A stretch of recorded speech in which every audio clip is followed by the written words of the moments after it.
আমরা বলি বটে, কিন্তু করি কোথায়? এটা দুঃখের বিষয়।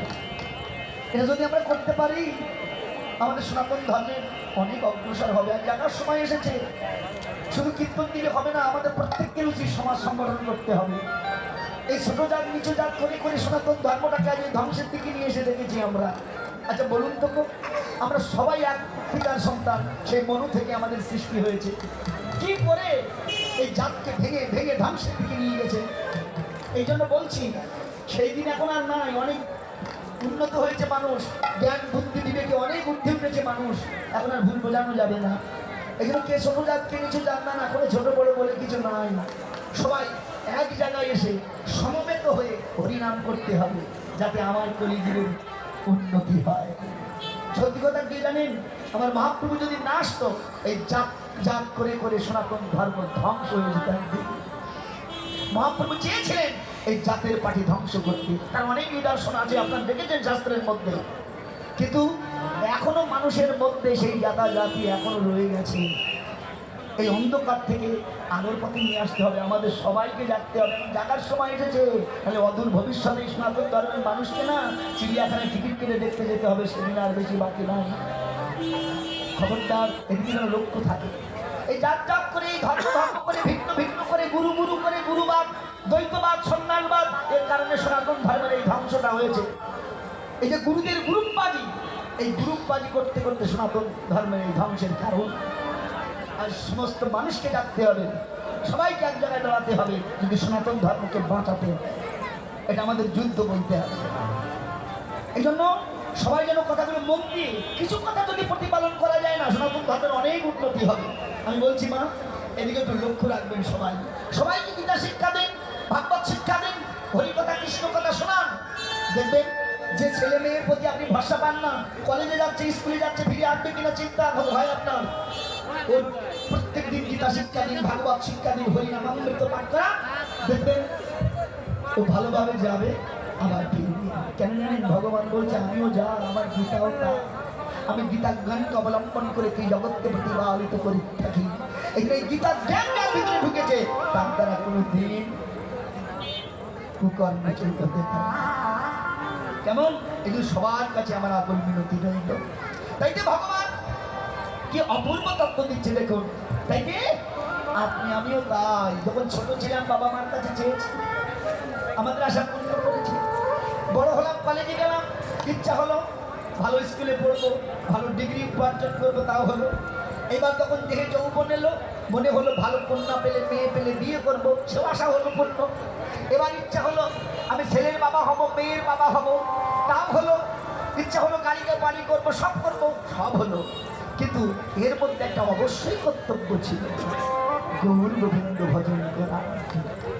সে কথায় আমাদের কারো মনে নাই, মনে নাই আপন ঘরের কথা। দেখতে দেখতে বেলা অবসান হয়েছে। কোন বেলা? এই দেহের বেলা অবসান হয়েছে। এবার আপন ঘরে যেতে হবে। কিন্তু সময়কালে না ভজলে রে মন, সে ধন পাবে না। সময় থাকতে ভজন করতে হয়, কিন্তু সময় থাকতে গৌর গোবিন্দ ভজন না করে এই মায়ার কবলে মুগ্ধ হয়ে সংসারে নিমজ্জিত হয়েছিলাম আমরা। এই জন্য ভগবান ডেকে বলছে, ওগো জগৎ দেখো বেলা নেই, ঘরে যাবে। ভগবান মনে মনে চিন্তা করলেন, প্রয়োজন আমি মনে করিয়ে দিই, আর যারা আমি মনে করাবো না, দেখি কার আগে মনে পড়ে। মনে পড়লো একজনের কাজ জানেন, তিনি হলো শ্রীরাম সখা। শ্রীরামের মনে পড়লো কেন? অনেক সখা তো ছিল। তাতে বলছে শ্রী অর্থাৎ সুন্দর, দাম অর্থাৎ ভালো দেহ যার, অর্থাৎ দেহটা সুন্দর থাকতে থাকতে যারা শ্রী গুরু চরণাশ্রয় করে গৌর গোবিন্দ ভজন করছে, এরা হলো শ্রীরাম। এই শ্রীরামের মনে হলো, তাই তো বেলা অবসান হয়েছে, ঘরে যেতে হবে। শ্রীরাম গেল কোথায় জানো মা? শ্রীরাম গেল কার কাছে? বলরামের কাছে। দেখেছেন? অবসান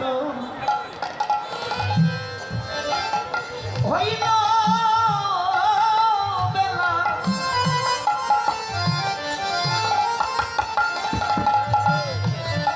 ওরে সানি আমি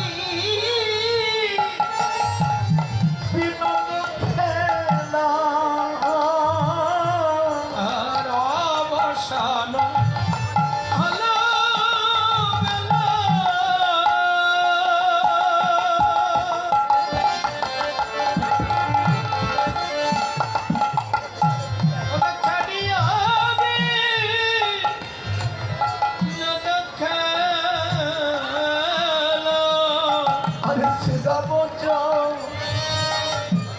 লীল রাম পাশে আরে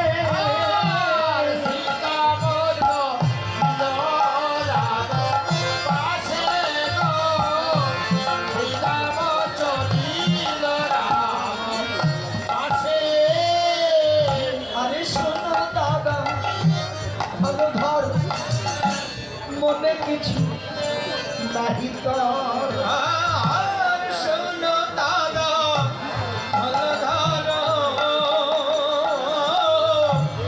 মনে কিছু নাহি করো আরে রাজমুখী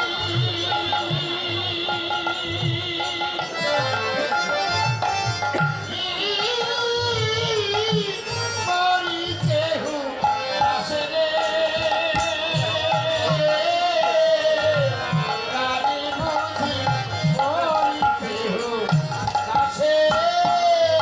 মাবুজি প্রাণে বেঁচে নাই গো ভাই বাবুজি মাবুজি প্রাণে বেঁচে নাই গো আমাদের আমাদের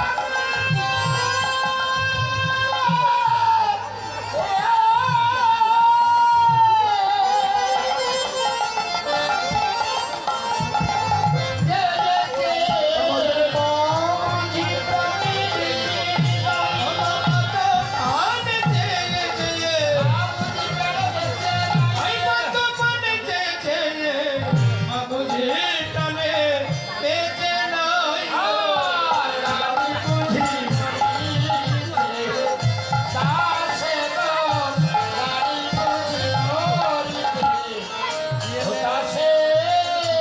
কি সুন্দর পদাবলী এখানে লিখেছে কি লিখেছেন অবসান হইল বেলা ছাড়িয়া বিনোদ খেলা শ্রীরাম চলিল রাম পাশে শুনো দাদা হরদার মনে কিছু নাহি তোর রানী বুঝি মরিছে হুতাশে এটাই গৌর হরিবল দেখে ডিস্টার্ব দিচ্ছে না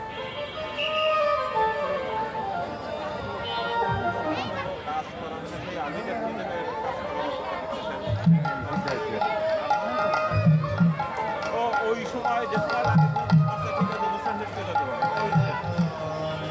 আচ্ছা মা বেলা অবসান ঘিরি শ্রীরাম গেল কার কাছে দাদা বলরামের কাছে কেন গো সরাসরি ভগবানের কাছে যেতে পারতেন তো এই পারতেন না কিন্তু বলরামের কাছে গেলেন কেন জানেন বলরাম হলো গুরুতত্ত্ব এই এটা তো আপনি কি বলছি গুরু থেকে গোবিন্দ ভবে সেই জীবিত নরকেই বটে সরাসরি কেউ ভগবানের কাছে যেতে পারে না ভগবানের কাছে যেতে গেলে একজন মাধ্যম প্রয়োজন হয় আর এই মাধ্যমটা কি জানেন এই মাধ্যমটা হলো আমার গুরুজীবী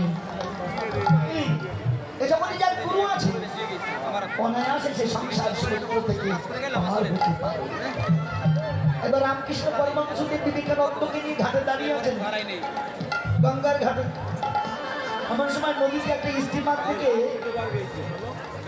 বিবেকানন্দকে ডেকে বলছে নরেন দেখোটা কি দেখা যায়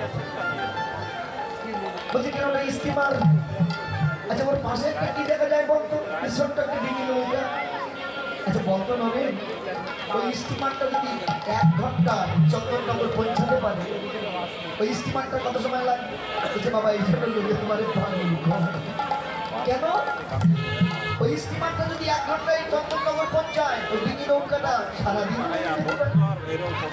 আচ্ছা যদি একটা দড়ি দিয়ে ওই স্টিমারের সঙ্গে ডিঙি নৌকাটা বেঁধে দেওয়া যায় তাহলে অনেক আর কি ওই স্টিমারের সঙ্গে সঙ্গে 1 ঘন্টায় ওই ডিঙি নৌকাটাও তীরে পৌঁছিল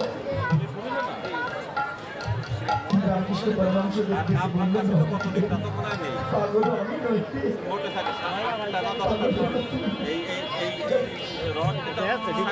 এই সংসার